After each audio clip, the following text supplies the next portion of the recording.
Well, I finally decided to do it. Talk about the elephant in the room. That's right, the ghost with the most, the wraith with all the hate. We're talking about Emerald Legionnaires today on Reading Between the Lines.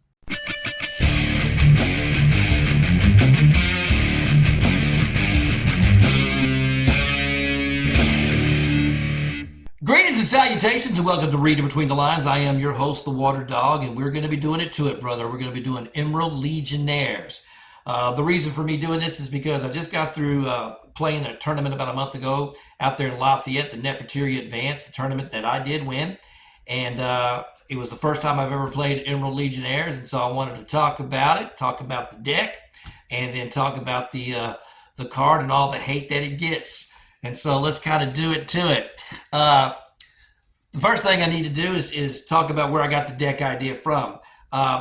What I did was I was trying to figure out, I wanted to play something different.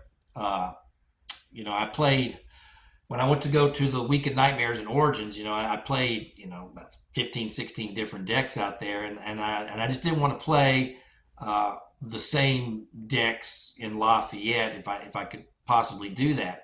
And so I said, you know what? I've never played Kershey. Never played him. I've always liked him. He's got +2 strength. He's got that superior aspects, that superior fortitude, that superior necromancy, that superior potency. He's just got it all. He's tailor-made for combat. You would think the Water Dog, being a combat kind of guy, would have already played this vampire, but I haven't. So I went and just did some searches on the TWD database just to see what's out there. And I came across Ben Peel's deck, Defend the Ghost. And it was an Emerald Legionnaire deck. And so you go, I've never played Emerald Legionnaires. I said, well, I might as well try to play it before they either ban it or before they alter it and change it, errata it and do something different with it, because I know there's a lot of speculation going in that direction for Emerald Legionnaires. So I said, well, I'm going to do it before I lose it, before I get an opportunity to lose it. So let's do that. So let's play that. So I started with Ben's deck, and I like the deck, and that's mainly because, let's look at his deck list real quick. Yeah, he's got a great crypt. It's a wonderful crypt. He's got all these good, Harbinger of Skulls, Vampires, Angelique. He's running 3. Kershey, he's running 3. Mordecai, he's running 2. Kate, he's running 3, and 1 Levita Blanca. And then he's just got a very small set of masters. He's running 10 Emerald Legionnaires. Just an array of cards. I should, kind of go through that here, kind of as you scroll through that for you real quick. But his deck list is good. Very solid. The thing that, of course, that caught my eye on the deck more than anything else was when you look at his combat cards, because his combat cards in there were some cards I hadn't played with before. So we're going to start with the first one, which is Armor of Vitality. I've never played with an Armor of Vitality. I've always used different types of Fortitude Protection cards, prevent cards, I should say. But this one's really, really good. It's for 1 blood, and at the inferior you prevent 3 damage, and at the superior as above.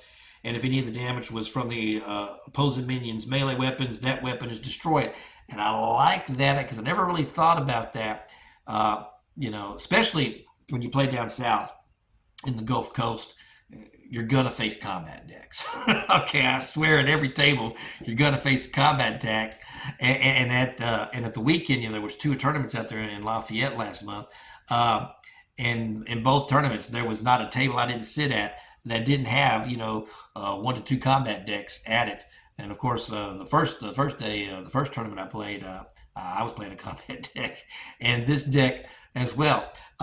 So it's there, and I thought, well, you got to get rid of weapons, man. You got to get rid of them, and that is a way to not only defend your vampire, but to get rid of a Singer Dagger, to get rid of a baseball bat. It's just a good way to get rid of these type of weapons that you'd be coming up against, as well as defend yourself for 3. It's going to cost you that 1 blood. So, yeah, sounds good to me. So I like that fact. He's running 4 Indomitabilities. And then here's the next card that I thought was really good, which was the Martyr's Resilience, which is something I haven't run before. but I like the idea behind it. Only usable by an unlocked vampire not involved in the current combat. And with an inferior Auspec's Fortitude, you can prevent 1 damage to a minion or retainer in combat. And then at the superior, you can burn X blood to prevent X plus 1 damage to a minion or retainer in combat. And I cannot tell you how many times I was able to keep my Emerald Legionnaires on the battlefield by using that card, and and took people by surprise. In fact, I remember when I played it, Norm, who was watching my game, my Prince Norm Brown picked it up because he had to read it. He was like, "Oh, okay," and so I could tell it was a card that he wasn't wholly familiar with as well, and so it was really good card. Good synergy with the Emerald Legionnaires to defend them, and I like the fact that you could do that because now in the combat it doesn't bother you any. And then you've got 4 spiritual interventions. So that to me, I looked at the 16 combat cards there, and I was like, okay, I like those combat cards.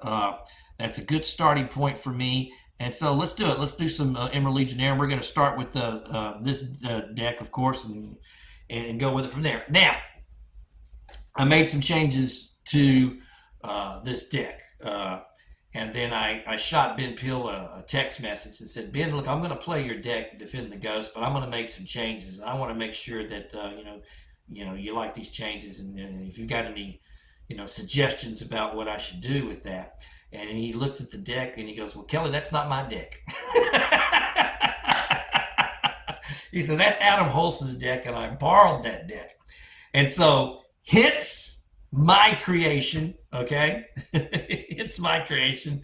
And so when I built my deck, I had to name it something. And so I named it Ben Peeling the Ghost of Adam Holz. And that's the name of my deck. So let's look at some of these changes that I made, all right? Now, when it comes to Ben and Adam's deck, there are going to be 4 cards in their deck that I'm going to take out. Okay, so I am not going to have a minion tap. I am not going to have a power-based Montreal. I'm not going to play with a Mascara, and I'm not going to play with Awake with Evening's Freshness. I chose to remove those cards out. Okay, now when it comes to my changes, the main big changes in my deck are going to be master cards. Okay, I added in admonitions. I added the Barons, Charisma, Giant's Blood, Liquidation, Metro Underground, and then I added a Freak Drive, Eagle Sight, Funeral Wake, and an FBI Special Affairs Division. So I added those 10 cards. Now, the reasons for my changes are very simple. The first thing is in admonitions. I put an admonitions in every Sabbat deck I play. I just got to stick one in there. And that's because it's a good card cycling card. And the fact is that a lot of times you're not going to probably come up against another Methuselah who's playing Sabbat vampires, okay? And if you're playing Black Hand, you definitely put that card in there because it just allows you to go through cards. It allows you to go through cards, allows you to cycle. And the other thing about that in this format is it also allows you to feed, your graveyard, your ash heap. Allows you to fill up that ash heap to help you supply your Emerald Legionnaires. And so I like that. I added a Barons. Once again, this allows you to discard a card. Charisma, this is going to give you a chance to, where your blood cost is lower for recruiting. And so if you've got a Charisma, now, if you're recruiting an Emerald Legionnaire during your turn, as well as bringing them out and during your unlock, so you've got a chance to really get them out there. The famous Carl Schaefer card. Carl Schaefer says, Giant's Blood, put one in every deck. And so I guess I'm going to start putting one in every deck because Carl Schaefer told me to. Now, one of the things I noticed was I needed some ways to gain pool. Liquidation does that, and it also feeds the Emerald Legionnaire, so I stuck it in there. And then, of course, you got a Metro Underground. During your discard phase, you may lock this card and burn 1 pool to unlock a vampire you control. And so that's just to help you with your wall, your defense, or anything else. Freak Drive, if I've got Fortitude vampires, I'm always going to put at least a couple of Freak Drives in the deck. And then an Eagle Sight. Now, if I play Auspex and I'm playing to block, I always stick a couple Eagle Sights cards in my decks. I just don't understand if you're playing Auspex, especially at the superior level, why you would not stick them in your deck. At least a couple, because you've got to be able to block across, or be able to stop something across the table. You can't just simply be prey predator, all the time. There's going to be times where you're going to have to go across the table, which is one of the reasons why I don't mind if I'm playing a combat deck to put rushes in my table to go across the table. And then I don't mind putting an Eagle Sight if I'm going to play with Auspex to stop something across the table. So there you go. Funeral Wake is a great card because you can, unlock a mummy or a wraith or a zombie, an ally you control. And then with the superior, you can unlock up to 2 of them. And so that's just so good. Then the FBI Special Affairs Division, of course, just another good card because that's just a way to do some damage. And so I added these 10 cards into my deck. Okay. So let's have a look at my deck list here. I'm going to use the same exact crypt that Ben and Adam used. 3 Angeliques, 3 Curses, 2 Mordecais, 3 Acates, and 1 Levita Blanca. Like I said, the big difference is the master cards. They ran 10. I'm going to run 15. Okay, 15 master cards, and the big thing is 4 Dreams of the Sphinx. 4 Dreams of the Sphinx. That's I really upped that number there. And then, of course, I got that Giant's Blood, 4 Liquidations. That's another big jump for me right there. But I put those in there, because once again, what's great about the Dreams of Sphinx, especially for this particular type of deck, is that you would use it to increase the hand size so that you can then discard, and that then puts more cards into your ash heap, and then there you go. I'm running 12 Emerald Legionnaires. I want to say that in the 3 rounds that I played, the 2 rounds in the final, I got up to at least 8 in all 3 rounds. At least 8 in all 3 rounds. So that's not too bad. I want to say that's kind of where I had gotten to. Okay. I'm running only 2 Vengeful Spirits. Then I've got 3 Acheron Vortexes, 4 Call of the Hungry Dead, 2 Freak Drive, 5 Shroud Mastery. That's a good card in this deck. Only usable by a ready vampire other than the Acting Wraith. The Acting Wraith gets +1 stealth, and it's superior, only usable as an action to recruit or employ a wraith is announced. Unlock this vampire after action resolution if this action is successful. I'm a big believer in unlocking, so that's why Freak Drive is big for me. Shroud Mastery is big for me. You're talking about Metro Underground. It's just a way to unlock and be able to do things, and especially if you're going to be walling up, which is what I like to do with Auspex, is just wall up. Okay. 3 Breath of Thanatos. Once again, this is I like cards that gives you a lot of alternatives, and so this is not only a modifier card, okay, but it's also a combat card, and so I like that. I like the fact that you get both things out of it. The same thing with Spectral Divination. There's 4 of those. You've got it as a modifier for actions, and then of course the reaction. So it's Stealth, Intercept. There you go. My reaction cards. 2 Eagle Sights. Once again, I like an Eagle Sight. I want to be able to stop something across the table if at all possible. 5 Eyes of Argus. 2 Funeral Wakes. 2 My Enemy's Enemy. Once again, it's a double duty card. It's 1 intercept, but it's also a bounce. So I like the aspect of that on the Q of I. At 6 Telepathic Misdirections. Bouncing, bouncing, bouncing. And then, of course, the intercept. Then we go to the combat. It's the same combat cards that he ran. The same combat cards. 3 Armor Fatality, 3 Indomitability, 3 Martyr's Resistance, and 3 Spiritual Intervention. The only difference is that Adam and Ben, they ran 4 copies, and I'm going to run 3. Okay? In the events, I've got an FBI Special Affairs Division and 2 Unmasking. And so that's the difference in the deck constructions in the two. So my strategy was very, very simple. Take my time. Take my time, get a couple of vampires out, solidify a wall, make sure that I was ready to do that, and then just take my time bringing out Emerald Legionnaires slowly. And so take an action, unlock, then defend. So the strategy is build the wall so you can defend yourself and stop actions, and then make an army, then go bleed. And that's exactly what I did. Okay, build a wall and build an army, go bleed. That's kind of what the thing was. So I was very purposely took my time in doing all of that. Okay, and I thought that the strategy worked. In the first round, I swept the table. Went through it, did some good damage. In the second round, I was going to take that second round, but I got double teamed. Andrew and Brad Cashdollar, they decided to team me up, and they ended up getting me out of there. But I did have enough points to get to the final table, and what a good final table, because I knew everybody at the final table, so that's always fun to play with the people that you know. And so I was playing with Matt Hatch and his daughter Sagan. I got to play with Brad Cashdollar again, and I got to play with my old buddy from New Orleans, Mr. Devin Villegas. It's nice to always play with Devin.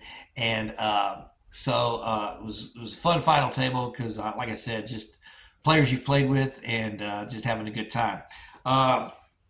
So when it came to the seating at the table, I can't remember the full order of who went first and stuff like that.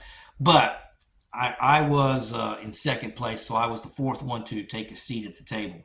When I took my seat, it was a question of where did I want to sit. Brad Cashdollar was playing Ministry. Sagan was playing Gangrel. She was playing Brunhilde. Devin was playing a Tremere, basically a Tremere wall or anything else. And then Matt was playing a Ventru Bleed deck. And then, of course, me with Emerald Legionnaires. And I was the fourth one to the table, and so I had to decide where I wanted to sit. And so I had to choose, do I want to sit, and make, Brad or Sagan or Devin, make them my prey. And I chose Brad. And I just got through playing Brad in the second round. And even though he eliminated me and he got the table win over there in the second round, I knew what the deck was going to do. So I had that going for me. Plus, I didn't want that bleed vote machine on me quickly, okay? And so I'm like, nah, I think I'll have a sit there, and then see what Matt's going to do. And if Matt ends up being my predator, I felt comfortable that I could bounce a lot of his stuff towards Brad. And so that's kind of what I chose. So I figured if he chose me, and that's exactly what happened. So when I took the seat and got between Brad and Devin, Matt took the seating to be my predator, and that's kind of how it worked out. And it was a little touch and go there for a little while because I thought that Matt, was gonna get me there for a little bit. He was getting pretty close and bleeding me down, and I didn't quite get all of the misdirections that I wanted out in play because his seduction, and this really was used with seduction. Was keeping me from blocking anything, but once the unmasking hit, it pretty much neutralized him. So once the unmasking hit for me, that was it. And then I can then get the wall set up. I had a couple of Emerald Legionnaires now that could block him, and then I could protect the Emerald Legionnaires with the Martyrs card and do that. And so it all worked out. So I just went through the table. I just took them down one at a time and swept the table at the finals. And so it was a good deck. The deck runs good. I mean, Emerald Legionnaires is a powerful deck because you can just get them out, and unless somebody is just crashing your vampires early and keeping you from getting that Emerald Legionnaire to hit the table, then you've got a good chance of doing something with that deck. And so it doesn't really matter the Emerald Legionnaire deck that you're running. I like this version that I played specifically because of the wall aspect, that I could actually defend, and the fact that I could also then like I said, bounce bleed. So as we go to my Water Dog deck building tactics thing, there's 9 things, that I'm always preaching to my players, that you've got to have when you build a deck. And if you don't have those things, then you have to have ways to stop certain things. So these are the 9 things: core cards, political cards, modifier cards, unlock cards, defense cards, combat cards, alternative win condition cards, pool game cards, and utility cards. And so with a deck like this, uh, I've got all of those features. The weakest thing, of course, is the political cards, but that's where eagle sights come in, because if I have to face a voting deck, and even if I have to face one across the table, then I can stop the political action. Okay, so if I want to intercept the political action, then I can intercept the political action. So having intercept is a way to neutralize political cards. Okay, especially if you don't have a vote deck, and so the ability to stop the voting action is big. Most political decks don't play with a lot of stealth. And so typically speaking, you can block them, so if you can pretty much get to intercept with some sort of consistency, you can do that. Good modifier cards, and of course this deck is loaded with good modifier cards. Unlock cards, this deck is loaded with a lot of good unlock cards. The defense cards, absolutely. The combat cards, absolutely. Alternative win condition cards. Your alternative win condition cards in this, of course, is bleed, bounce, bleed, but then just outnumber them with your Emerald Legionnaires. That's your alternative. You're just going to beat them by mass. Mass destruction is what you're going to do. Liquidation satisfies the pool game cards, and of course, there's a lot of utility cards, and a lot of the cards that I'm using really is, of course, to protect my Legionnaires with the Martyr card, and then, of course, unlocking the vampires. After you do actions and stuff like that. So when you build a deck, and I believe those 9 things are big, and of course I think this deck does a good job of covering all 9 of those features of a deck when you're building it for the deck building tactics, and so that's why I like the deck. Now let's talk about Emerald Legionnaires, and let's just talk about it in the game. It is not hard to win with them. It's not. This is the first time I ever played it. I play tested the deck once. I played it in the tournament, and I was going very slow because I wasn't sure really how the cards were going to fall with it. But if you've got the general idea and the general strategy, what you're going to do, and you stick to that, then you're good.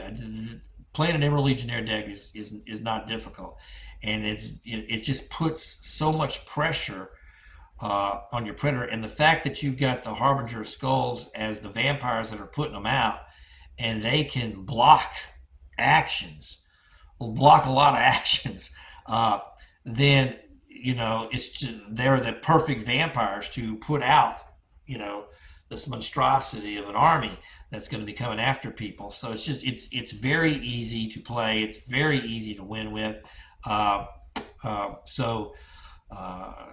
I understand why people hate it. I understand it. I've played against it. It's tough to go against. It's one of the reasons why I like to play a combat deck, because the reason why I like to play a lot of combat decks with a lot of rushes is you just go after those vampires. You go after those vampires that can put them out. It's the same thing with the vote deck. You go after those voting vampire decks. You just go kill those guys. You got to do it. And like I said, I got no problem going across the table to do all of that stuff. But you've got that. Now, I know that they're trying to decide whether this card should be banned, or they're going to try to alter the card. I know that they're going through some sort of play testing on that right now, on the alteration of the card at some point. I think they were doing that. And my thing is if you think that the card is bad for the game, you just ban it. And I don't worry about money. I'm as much of a collector of things as other people are, but to me, the game overrides the collecting aspect. The game has to be more important than the collecting aspect. Otherwise, what you're doing. So, to me, if it's a card that makes the game unbalanced and unfair, then you can go ahead and just ban the card, put out a new card with errata to make a change to that type of card that you want, and go with it from there. To me, that's always the easiest solution. But I understand why a lot of people put money into getting Emerald Legionnaires, and that they don't want to see that go. away, and I get that too. But to me, that's the game. I mean, I can't tell you how many times you're going to see a card that's going to get banned in several other CCG games, and people go crazy about that as well. But it just happens. So I have no problem with banning a card at all, especially if it's going to make the game unfair. So you take something like Asher Tablets, which is a card a lot of people don't like. You want to ban it? Ban it. Boom, move, and let's just rock and roll. Let's just keep going. Okay. Now, the next question you have to ask yourself is: should Emerald Legionnaires be banned? That then becomes the next tough question, because it is a really good card. And should Emerald Legionnaires be banned? I don't know. I don't know. I think one of the problems that I look at when I'm seeing decks being played is players will put things in the deck to make their deck go. Typically speaking, there's a lot of bleed decks. You take something like Ministry, for example. Ministry is very popular right now. It's because it's a really good deck. Platinum Protocol is just a broken card. So you're bleeding with efficiency with those decks, and you're moving at a pace where you can bleed with a Ministry deck. Platinum Protocol, you unlock, and then you do a vote card. A kind resource is contested, or a reckless agitation, and all of a sudden you're doing anywhere from 3 to 8 damage with one vampire very quickly, and then you do it again and again and again. The problem is that people aren't building decks to stop that stuff. At some point you can't just build a deck that's going to do damage. At some point, I think you got to build a deck that prevents people from doing things. Okay, and so that's why if I'm building a deck, there's certain cards I'm going to have. If I'm not going to intercept, wall, and block, okay, I'm definitely going to have some washes to slow somebody down. I'm definitely going to put some DIs, some direct interventions in my deck to slow something down. And then I'm definitely going to have some rushes to go out and crush a vampire. I'm definitely going to put some aggravated damage in my deck so that when I get into combat, I'm definitely going to put something that's going to prevent somebody from doing a combat ends and getting out of the combat. And so, just stopping what somebody else is going to do is one of the best tactics, I think, in the game. And I think it's a tactic that I don't often see, because everybody's trying to do their thing. So if you're trying to do your thing with your deck, because I can't tell you how many times one of my favorite things is to hear somebody go, "Oh, well, why'd you block me?" Well, I'm sorry, I'm going to block you. Why'd you block me? Why'd you stop me? I'm going to do it. Why'd you rush me? You got the best vampire. And so, I have no problem going across the table. I have no problem going backwards. One of the things that I caught was, I don't know if y'all know Kelly Schultz, and I never had met Kelly Schultz until I went to the Week of Nightmares and played him out there at the Week of Nightmares and Origins, and played him in the NAC. I was 2 final tables with Kelly. I was on 2 final tables. One of them I won, and one of them he won. And one of the things that Kelly did in both games was he went backwards, because that's where the threats were. He had absolutely no problem going backwards. And I was sitting there thinking to myself, Kelly plays like Kelly. Kelly plays like Kelly. No problem going backwards. No problem slowing down your predator. No problem, hitting one of your loose allies. None of those problems. If you look at my combat deck attack chart, one of the things you're going to look real quickly is you're going to see the order of which I like to attack people on the table. And the first thing I'm usually looking at is I'm looking at my predator. I always want to go backwards first, and I always want to give them a nice knockdown, take down the first vampire, try to send that first vampire to Topor to protect your backside. You protect your backside. And then the next thing I'm doing is I'm going to go to my loose ally number 2. Or as I think they like to say over here in VTES, your grand predator, okay? And he's second. The next person is the prey. When it comes to when I'm building a combat deck, the prey is the third person. Typically speaking, the person who's going to have the most freedom is going to be my loose ally number 1 or my grand prey. That's who's going to have free reign. But I'm going to go predator first right out of the gate. And I teach my players the same thing. So if you're sitting down at the table, with one of mine braced, and they're playing a combat deck, and you're their predator, good luck. Because Sid and Charles are just going to hit you. They're just going to hit you. Then I will look at the loose ally second, and then I'll look at the prey third, and that's really what I look at. That's the strategy works for me, and that's why with most of my combat decks, I'm typically going to get a VP, and a lot of times I'm going to get the game win by using that. And so for me, Emerald Legionnaires, you know, if I'm playing with the right deck, the combat deck, or if I'm playing with a wall deck and I'm playing a way to stop things, which I think is important to do, okay, to be able to stop things, then you can slow down the Emerald Legionnaire decks if you're playing with ways to stop them. Of course, now if you've got a heavy bleed deck and you're right on them very fast, very quick, that's another way to take care of them as well. You could just bleed right through those type of decks. But once they're up and running, once they've got 2 or 3 on the table and they've hit an unmasking, it's very difficult to get them off the table. It's very, very difficult to get those decks off the table. But whether or not the card should be banned, I'm kind of 50-50 on that. I mean, if the VTES players wanted to ban it, it wouldn't bother me none. If they wanted to keep it as is, it wouldn't bother me none, to be honest with you, because of the way I play. I mean, it's just because of the way I play and the way I'm thinking about the game. That's why I'm kind of 50-50 on it. I do think it's a ruthless card, though. It is a ruthless card. But then again, there's plenty of ruthless cards that are out there. Like I said, Platinum Protocol, that's a beast. Okay, British Museum, that's a beast. So there's plenty of cards out there that could do a lot of different things, that have a lot of power kick to them. Well, folks, that's all I got time for, man. I appreciate you watching. This has been Reading Between the Lines. Y'all take care. Oh, you watched the whole video? Hey, thanks for watching, man. I appreciate it. If you like what you've been seeing, please don't forget to hit that subscribe button. Y'all take care.